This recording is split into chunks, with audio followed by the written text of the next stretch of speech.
Hello दोस्तों, कैसे हैं आप? आई होप आप अच्छे होंगे। तो आज हम बात करेंगे क्रिप्टो करेंसी के बारे में कि क्रिप्टो करेंसी क्या होती है। क्रिप्टो करेंसी के अंदर बहुत सारी चीज़ आती हैं, like bitcoin, doji coin, this kind of coins. तो उनके बारे में बात करेंगे। तो मेरा नाम है Harsh Goyal. By profession I am a chartered accountant. तो आइए फिर शुरू करते हैं इस वीडियो को। क्रिप्टो करेंसी का काफ़ी लोगों को नहीं पता हो, तो सबसे पहले उनके दिमाग में आता है कि बिटकॉइन क्या है, क्योंकि आजकल बहुत ज़्यादा बात होती है बिटकॉइंस के बारे में, डॉजी कॉइन्स के बारे में या एथेरियम के बारे में। तो लोगों के सब जनरली दिमाग में आता है कि बिटकॉइन है क्या, ये कॉइन्स हैं क्या।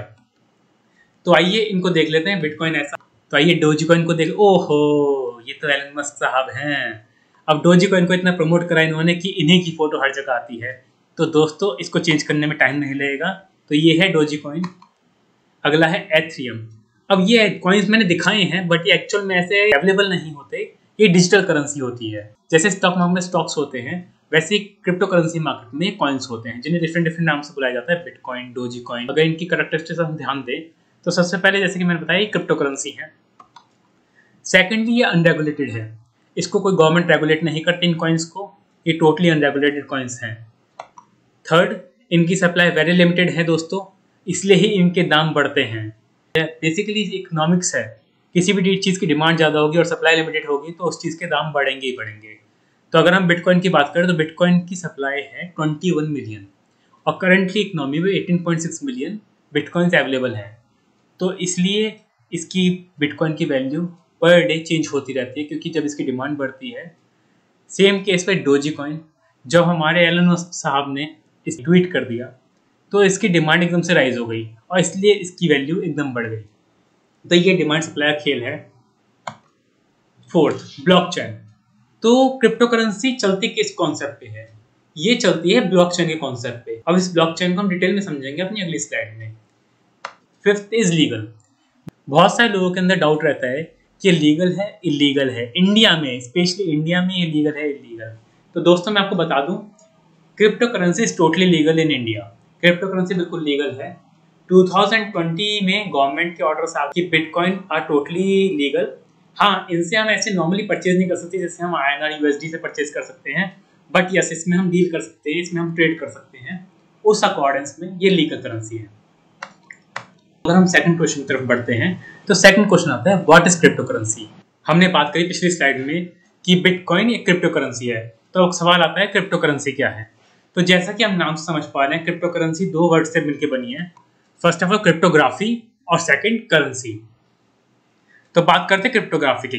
क्रिप्टोग्राफी का सिंपल मीनिंग है द आर्ट ऑफ राइटिंग और सॉल्विंग कोड्स। लाइक हमारे ये IT एक्सपर्ट्स होते हैं, ये कोड्स लिखते हैं, C++, जावा एक्सेट्रा, इन लैंग्वेजेस से कोड्स लिखते हैं। तो ये बिटकॉइन या क्रिप्टो करेंसी इन्हीं कोड्स को लिखकर बनाई गई है। Secondly currency. करेंसी इसका लिटरल मीनिंग होता है द सिस्टम और type of money that a particular country uses. Like India में INR यूज होता है, इंडियन रुपी। USA में USD यूज होता है, यूनाइटेड स्टेट्स डॉलर। वैसे ही क्रिप्टो करेंसी है, लाइक बिटकॉइन, डोजी कॉइन। तो आइए अगला बात करते हैं, हाई क्रिप्टो करेंसी हेल्प्स। तो इस चीज़ को हम समझेंगे एग्जाम्पल के थ्रू। तो बात करते हैं, एक रामू है इंडिया का और एक है शामू जो कि USA में रहता है। ये दोनों बहुत अच्छे दोस्त हुआ करते थे। रामू शामू में दोस्ती काफी अच्छी थी। जब शामू इंडिया में था तो रामू ने शामू से कुछ पैसे उधार लिए थे। अब शामू USA चला गया और रामू के पास इंडिया में पैसे आ गए, तो उसको लौटाने हैं शामू को। तो रामू गया बैंक के पास। तो रामू जाता है बैंक के पास। अब रामू ने दिखाया इंडियन करेंसी बैंक को और भेज देता US से शामू को। तो बैंक ने कहा कि आपको पहले मनी एक्सचेंज कराना पड़ेगा इंडियन रुपी को USD में, जिसके आपको चार्ज लगेंगे। अब रामू परेशान हो गया कि क्यों चार्ज दूं मैंने उधार तो 100 रुपये का ही लिया, अब इस पर क्यों चार्ज दूं एक्स्ट्रा। तो रामू लौट जाता है वापस घर की तरफ, उदास उदास। तो तभी रामू को पता लगता है बिटकॉइन के बारे में। तो वो तभी बिटकॉइन परचेज करता है अपने इंडियन करेंसी में और बिटकॉइन लेके शामू को भेज देता है। तो आइए इसी एग्जांपल से हम जानते हैं इसके बेनिफिट्स क्या हैं क्रिप्टो करेंसी के या बिटकॉइन वगैरह के। तो सबसे पहले तो जैसा कि आपने देखा, बैंक की जरूरत नहीं पड़ी, तो no requirement of intermediary. Banks money transfer agent की रिक्वायरमेंट खत्म हो जाती है। सेकंड बेनिफिट है सेविंग ऑफ इंटरमीडिएरी कॉस्ट। जैसा कि बैंक्स में जाने की जरूरत नहीं पड़ी, तो जो एक एक्स्ट्रा मार्कअप मनी देना होता है USD में चेंज कराने के लिए, वो हमको नहीं देना पड़ेगा। Third, saving of time. अब जैसे बैंक नहीं जाना पड़ा तो टाइम बच गया, सीधे मोबाइल से उसने क्रिप्टो करेंसी खरीदी और भेज दी शाम को। अब कोई भी चीज़ हो उसके अगर बेनिफिट्स हैं तो उसके डीमेरिट्स भी जरूर होते हैं। तो आइए अब डीमेरिट्स की बात कर लेते हैं। तो सबसे पहले रिस्क ऑफ रॉन्ग ट्रांसफर। तो दोस्तों जैसा कि बताया मैंने, ये अनरेगुलेटेड करेंसी है, तो इसको कोई रेगुलेट नहीं कर रहा। तो गलती से अगर शामू की जगह उसने रश्मि को भेज दिया तो रामू को पैसा वापस कभी नहीं मिलेगा और शामू के पास भी नहीं पहुंचेगा। तो उसकी वजह से गलत ट्रांसफर होने का हमेशा रिस्क रहेगा ही रहेगा। Second, promotes illegal transaction. जैसा कि हमने बताया कि इसमें कोई बैंक इन्वॉल्व नहीं है भाई, बेसिकली कि कोई भी इंसान किसी भी कंट्री में अपना पैसा भेज सकता है विदाउट इन्वॉल्वमेंट ऑफ गवर्नमेंट और legal body. Third, access use of natural resources.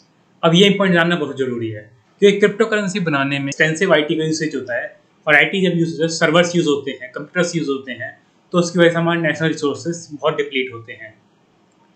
Next question की बात करें तो नेक्स्ट क्वेश्चन आता है दिमाग में, क्रिप्टो करेंसी वर्क कैसे करती है, हाउ क्रिप्टो करेंसी वर्क्स। तो हम इसको समझाएंगे पुराने एग्जाम्पल को ही उठाकर। जैसे हमने बात की थी रामू और शामू की। रामू ने शामू को क्रिप्टो करेंसी भेजी, लाइक बिटकॉइन भेजे, तो आपके दिमाग में क्वेश्चन आएगा कि भाई ये रिकॉर्ड किसने करा। रामू ने शामू को भेज दिया, बाद में शामू धोखा कर दे, शामू मना कर दे कि हाँ मेरे को नहीं मिले। तो इसी के लिए क्रिप्टो करेंसी के ट्रांसफर में एक लेजर नाम की चीज़ मेंटेन होती है, वो होता है क्रिप्टो लेजर। बेसिकली ये एक अकाउंट होता है जो मेंटेन होता है हर किसी का जो भी क्रिप्टो करेंसी में डील कर रहा है।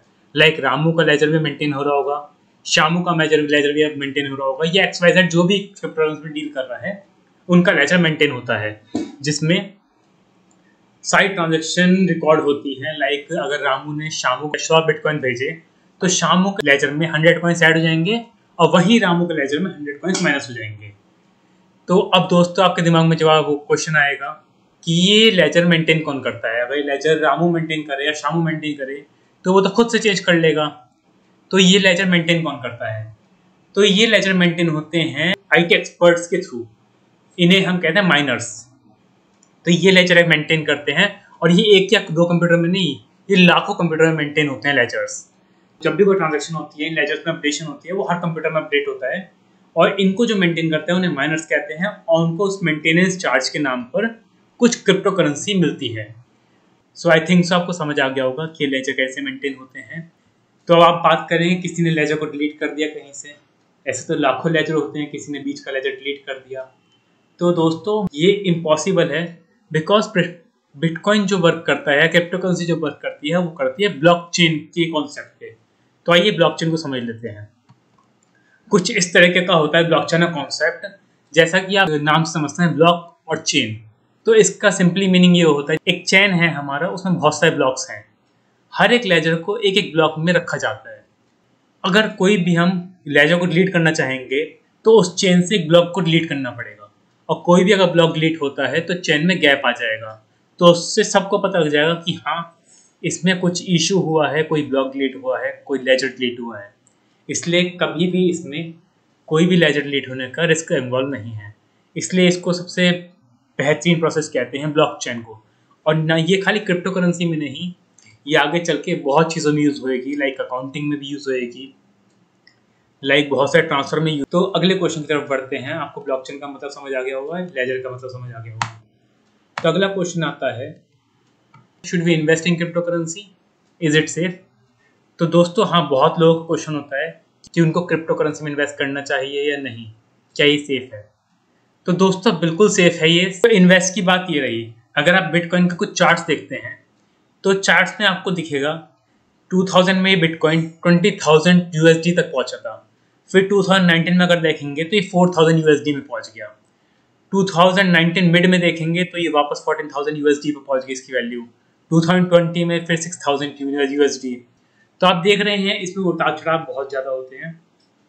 तो इतना उतार चढ़ाव में तो रिस्क तो इन्वॉल्व होता ही है, और जब हम रिस्क की बात करते हैं तो ये वीडियो सबको ही देखनी चाहिए। इसे गुजराती के लफ्ज़ से कोई निकाल नहीं सकता। भाई डायलॉग बाजी ठीक है, लेकिन इसमें बहुत रिस्क है। रिस्क है तो इश्क है। तो सुना दोस्तों आपने, रिस्क है तो इश्क है। अगर आप लोग भी यही सोचते हैं, आपको भी ऐसा ही जुनून है कि रिस्क है तो इश्क है, तो बेशक आपको क्रिप्टो करेंसी में इन्वेस्ट करना चाहिए अपना पैसा, क्योंकि ऑब्वियस सी बात है, रिस्क है तो रिवॉर्ड है। बट अगर आप एज अ नॉर्मल इन्वेस्टर, मतलब जिसको कम रिस्क लेना है बट हाँ रिटर्न्स भी चाहिए, वैसे इन्वेस्टर्स हैं, तो आपके लिए ये बेटर है कि जैसे आपने अगर अपना स्टॉक मार्केट का पोर्टफोलियो बना रखा है तो वो कुछ अमाउंट अपने पोर्टफोलियो कुछ अमाउंट इन्वेस्ट करनी चाहिए क्रिप्टो करेंसी या बिटकॉइंस या डॉजी कॉइन, बहुत सारे कॉइन्स हैं उसमें भी, लाइक बिटकॉइन है, डॉजी कॉइन है, एथेरियम है। और अगली वीडियोस में हम इन्हीं कॉइन्स के बारे में डिटेल्स में बात करेंगे कि कौन कौन से कॉइन है क्रिप्टो करेंसी के अंडर और क्या क्या उनकी वैल्यूज़ हैं, कैसे कैसे उनके चार्ट्स हैं, कैसे उसको एनालाइज करना चाहिए और कैसे उनसे इन्वेस्ट करना चाहिए। ये हम आगे आने वाली वीडियोस में डिस्कस करेंगे बहुत डिटेल में। तो अब आई बात क्रिप्टो करेंसी में इन्वेस्ट करने की। तो दोस्तों ये मान के चलिए कि जैसे आपने कुछ पैसा लगाया तो आपको ये पैसा अगर डूब भी जाए, मतलब अगर खत्म भी जाए, तो आपको दुख ना हो, इतना पैसा क्रिप्टो करेंसी में लगा लीजिए। लाइक मेरी रिस्क कैपिटाइट है 5000 रुपीज़ की, आपकी हो सकती है 10,000 की हो, किसी थर्ड पर्सन की हो सकती 2000 रुपीज़ की हो। तो इतना पैसा लगाइए जितना आपको दुख ना हो।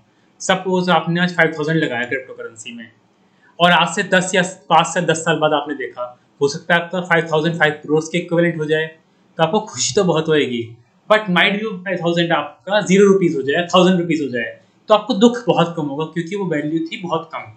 आपने अपने रिस्क को देखकर ही पैसा इन्वेस्ट करा था और आपको उसका चीज़ का दुख नहीं होगा।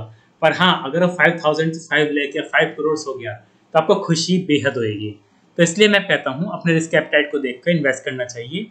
थोड़ा इन्वेस्ट करें बट इन्वेस्ट करें ज़रूर, तो ये काफ़ी अच्छा होगा आपके पोर्टफोलियो के लिए भी। तो दोस्तों इसी के साथ हमारी स्लाइड्स ख़त्म होती हैं। अगर आपने इस वीडियो को अभी तक देखा है तो उसके लिए बहुत बहुत थैंक यू। बाकी अगर आपको ये वीडियो पसंद आई हो तो प्लीज़ इसको लाइक करिए और हमारा चैनल सब्सक्राइब करिए। और हाँ दोस्तों, अगर आपके दिमाग में कोई सजेशन है या आप कुछ भी जानना चाहते हैं क्रिप्टो करेंसी से रिलेटेड, स्टॉक मार्केट से रिलेटेड, तो आप कमेंट कर सकते हैं इसी वीडियो में। अगर आप मेरे साथ कनेक्ट होना चाहते हैं तो आप मेरे फेसबुक प्रोफाइल पर मेरे को मैसेज कर सकते हैं और मेरे से कनेक्ट हो सकते हैं। तो आगे हम इन्हीं वीडियोज़ के थ्रू मिलते रहेंगे।